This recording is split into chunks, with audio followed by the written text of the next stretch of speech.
I want to talk about the text messages I got a random Tuesday night about the 8 months ago. It was from a client that I have worked the previous year, a family that have spent better part of the 6 months researching cities before they ever call me.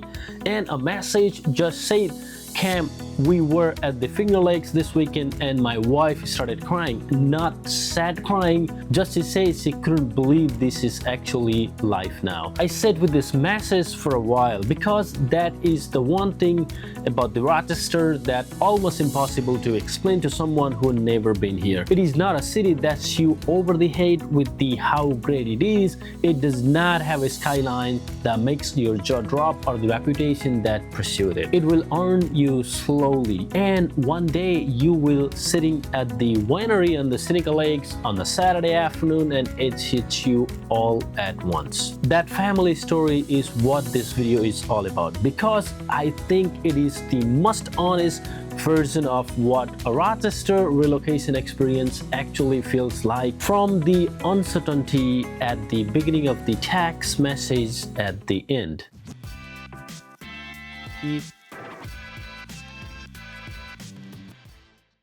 Hey, welcome back. My name is Khem. I'm a licensed real estate agent in Greater Rochester area, and I have been helping people buying, selling homes since 2019. And I work with the relocation client from all over the country every single week.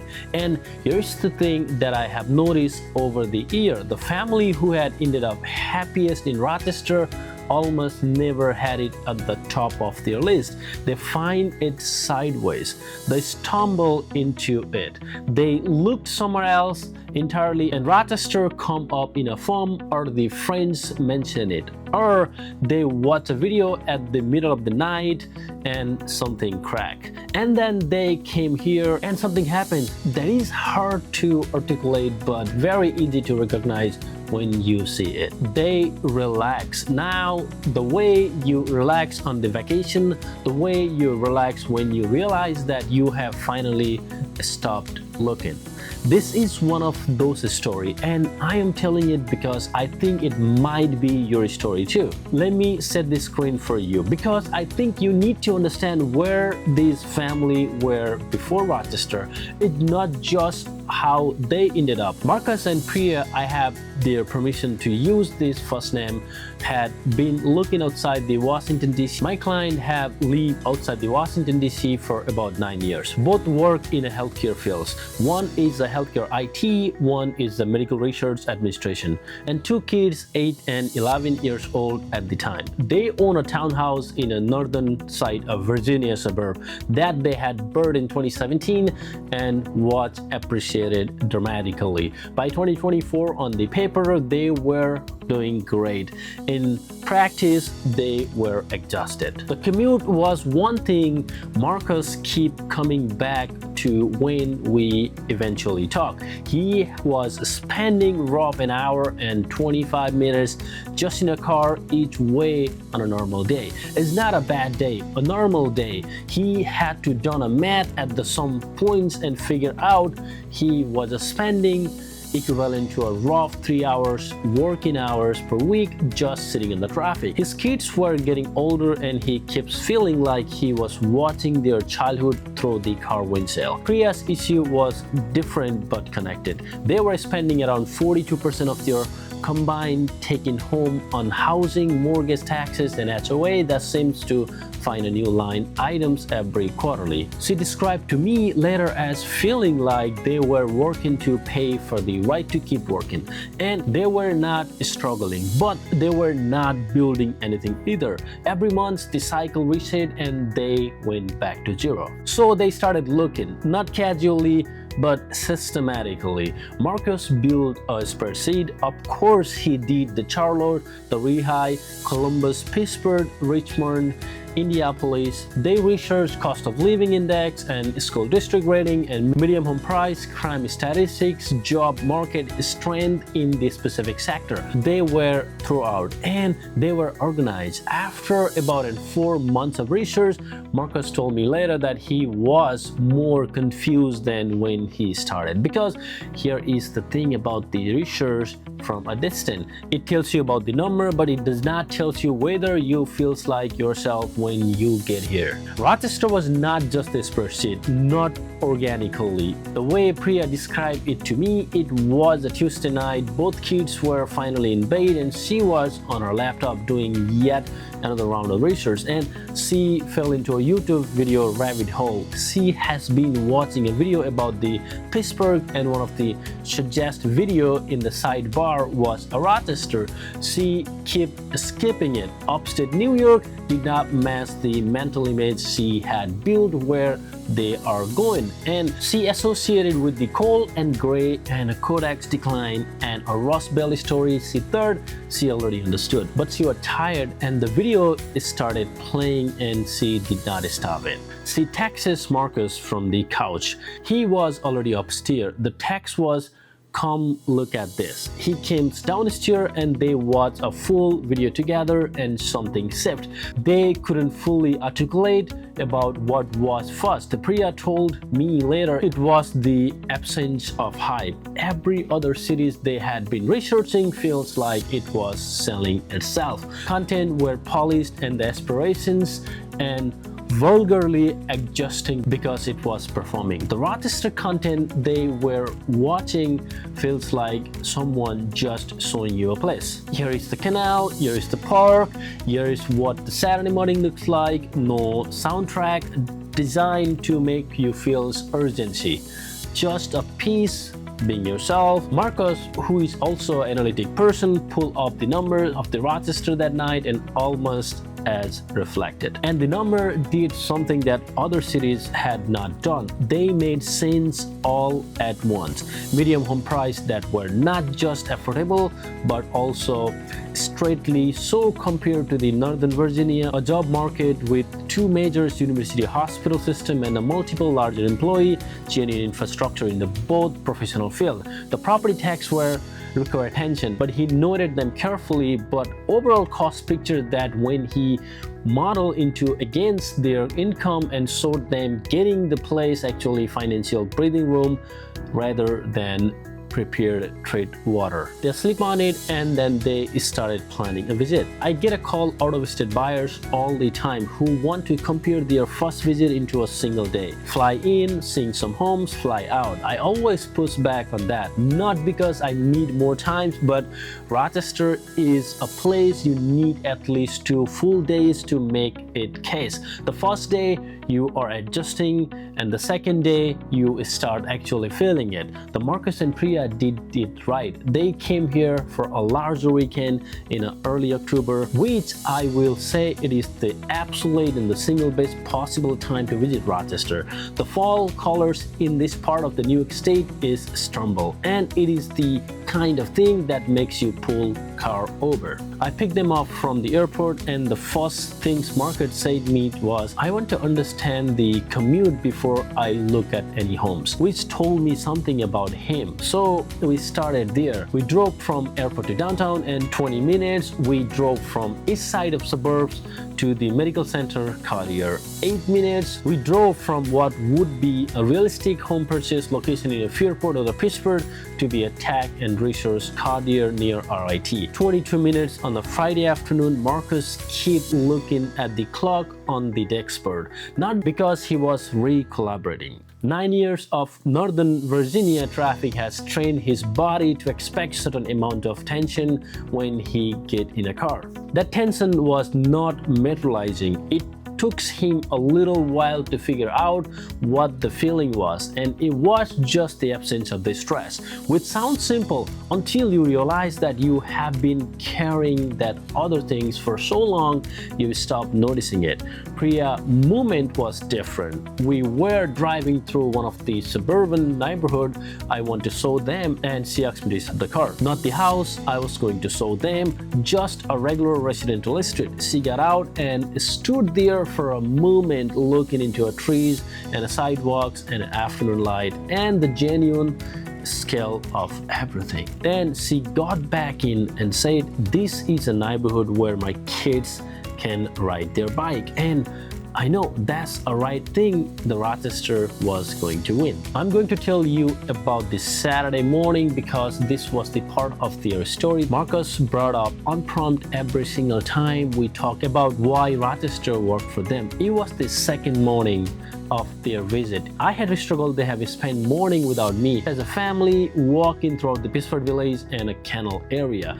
No agenda, no homes to see, just the feeling of the place on the normal Saturday morning and report back. They text me about 2 hours later. The text from Marcus was, we walked to the coffee, we walked along the canal, we watched the left bridge open for a boat, we got prestige, we sat outside for an hour, then we walked back. The whole thing took 2.5 hours, and at no points did any of us feel like we need to be somewhere else. That might sound remarkable on their face, but think about what he is actually describing. A family of 4, including 2 kids, who were being dragged to slow morning walk is normally unnegotiable. Spending 2.5 hours doing essentially nothing, expecting being in a place, feeling okay about it. It is just not okay. It is genuinely good. Priya described it differently. When I walked to her later, she said, and we have been looking in the cities that would be never let you have a Saturday morning like that because those cities do not have a Saturday morning. I have been a real estate agent for years and I have heard a lot reasons people choose place to live. That one has stayed with me because I think it is most honest attribution I have ever heard from the Rochester actually offers and why people who gets it really get it. When we shifted into actual house hunting mode, Marcus and Priya did something that I have never highlighted because I see a lot of the buyers do the opposite and struggle for it. They stopped leading with the ranking. Early in the process, they had been very focused on the school rating, which makes more sense. And they had 2 kids and the school district was genuinely important. But after the visit, after feeling the difference between the suburb rather than reading about it, Priya told me she wants to approach to the neighborhood search differently. She wants to feel each area first and then let the data confirm her challenges that she feels, and rather than other way around. So that is what we did. We drove neighborhood at the different time of the day. We walked Main Street. We sat in the park. We drove to commute from each areas to the places where we actually been going. Marcus drove the route from 2 different potential neighborhood to the University of Rochester Medical Center Careers, where he would be working, and actual commute times on the Wednesday morning. What they discovered throughout the process was the suburbs of the Rochester are genuinely distinct in the way no ranking capture. Pittsford feels polished and established and immediately beautiful in the way the Priya responded to strongly. When they commute from Pittsburgh to Marcus' office at 8:15 on the Wednesday, it added a few more over what Fairport to office route delivered. A small distance, but they noticed the Fairport when they walked the canal village had a slightly more from energy that the Marcus connected to immediately. Less corrupted, more lived in. The canal path feels like something people actually use every day rather than something people exist for aesthetics. They looked at the Webster briefly for value proposition on the large size and it was genuinely appealing from a space standpoint. But the difference from the canal and the village feels that had captured both of them on the Saturday morning made it third choice rather than the first. They ended up in Fairport, and the reason they give me was it's not about the school rating, though the distance is strong. It was not the price, though value relates to the Pittsburgh worked in the favor. It was the simpler thing. Marcus said, when we walked around here, we feels like us.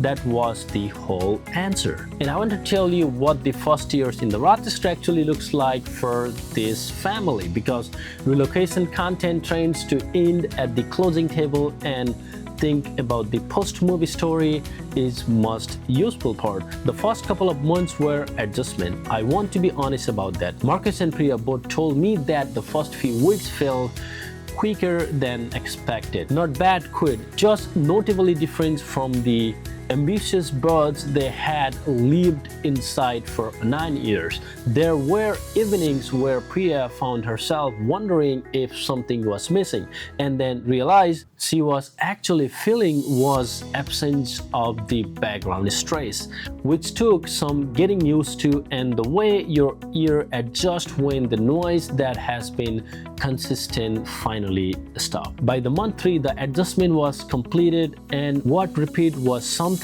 both of them described in a smaller terms. They had a time, not vacation time, not weekend time, squeezing from the week of the commuting and logistic, just the regular weekdays, ordinary time that was there because the infrastructure of their life had stopped consuming so much of it. The market started going to his son's soccer game he could not have done in Virginia. The practice were on the Tuesday and Thursday evening, and he was home by 5:30, which would have been logistically impossible before. He told me later, watching his son score his first goal from his sidelines on Tuesday night, a team update from his wife texted him from the highway what a specific moment he stopped for a second, guessing the move. Priya got into running, the canal path became her morning route, and she told me she ran more than a first 6 months in a Fairport than a previous 3 years combined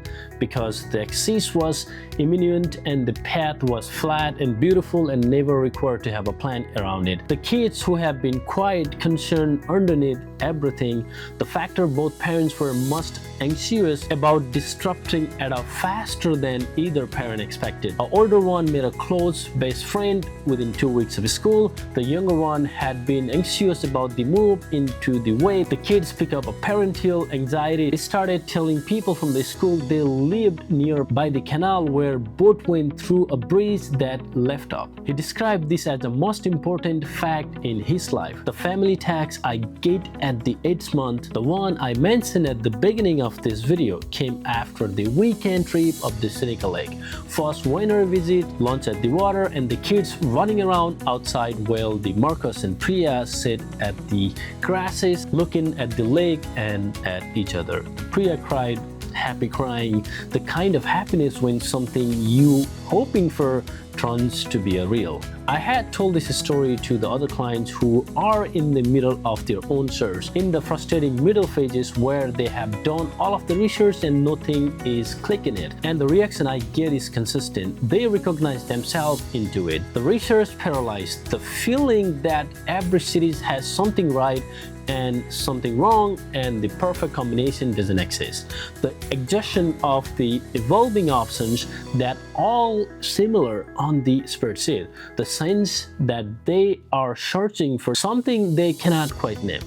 The Marcus and Priya found, and what I have watched many families find in Rochester, is that thing they couldn't name it was the place would stop requiring so much from them. A place where the infrastructure of the daily life, the commute and the cost and the access to the nature, the community and the peace would work for them instead of against them. Rochester does not diesel. It does not have a tech mythology of the Austin or the brand of the Nashville or the mountain of the Denver. It has its own daily life that is, in the most literal sense, livelihood. Not as the consolation prize, as the actual point. And here is what I found most interesting about the family who ended up happiest here. Almost none of them can tell you exactly when they stop wondering if they made the right choice. It is not the specific moment. It is not like one day they realize the questions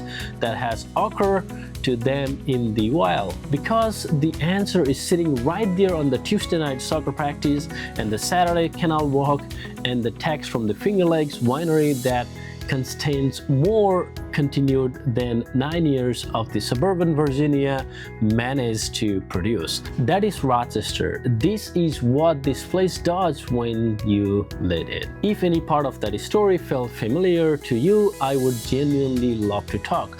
not a sales call, not a pitch, a real conversation about where you are in your search, what you have tried, what has not worked, and whether the Rochester might be a city that you have been circulating around without realizing it. I work with the relocation clients every single week. People coming from DC area, from the New Jersey area, from the California, from Texas and Florida. People who have been searching for a month and they are tired of looking. People who have a 6 weeks away from a move and need to make a fast, smart decision. People who are years out and want to get educated before the process is started. I have version of this conversation for every one of those situations. Reach out through the link in my description or find me through Living Rochester Suburb. I will give you the honest version, the same one the Marcus and Priya got, not the version that tells you what you want to hear about, and the version that actually helps you to figure out whether this is the right place for your life. Drop a comment below if this story is resemble with you. Tell me whether you are in the search, which city you are in now, and what you are looking for. I read every single comments personally and I answer them that describe a real answers, which is most of them. And if you know someone who is in the middle of these kind of searches right now, and share this with them, because sometimes the most useful thing you can do for someone who is looking is show them the story that proves the right place is actually out there. It just might not be where you expected to find it. If you are watching this video on TV, I put a QR code here so you can get direct access to my calendar. And if you have any questions about the Rochester, don't forget to subscribe, like this video, and share with the one who is genuinely looking to know more about the Rochester. Thanks for watching, and I'll see you in the next video.